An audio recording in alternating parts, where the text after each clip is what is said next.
mee har'a jaarsa feesbuukidhaan argadhee jira. Yaa rabbi mee jaarsa kiyya biraan naqaarra jaarsuma feesbuukidhaan argadhe san. Yaa rabbi akka ana malee jaartiin biraan jana jenni.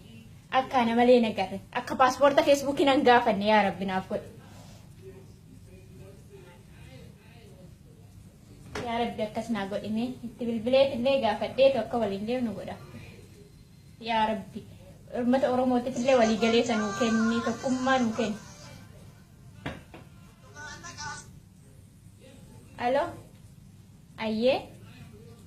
Amma baatan jira. Bareedaa koo amma baatan jira. Jaalalleen kiyya kan biyyaa moo? Lakki jaalallee biyyaa kan biyyaan barbaadu moo? Lakkin barbaadan isuma qofan barbaada.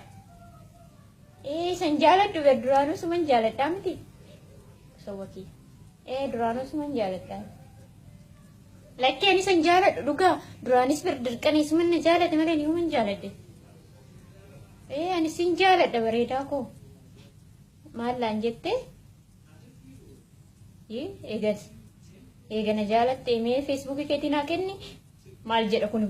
Imeeli feesbuukii keetii naa kenni jedhate nukumallee hin qaaneffatu iyyuu. Imeeli feesbuukii kiyyaa hin beeku beektaa irraanfadhee jira. Bilbila kee yeroo takka illee cufee hin beeku. Dhugaa. Nakkeen hin kennu maali jana dhiisatan isaa kenna argaa isaa boo. Hayi. Imeeli feesbuukii kiyyaa naa kenni jedha. Hin dhageechisu bir neetworkiin hin jiru. Aluu. Neetworkii baay'een qabu bir hin dhageechisu. Booda si bilbiluu bareedaa koo.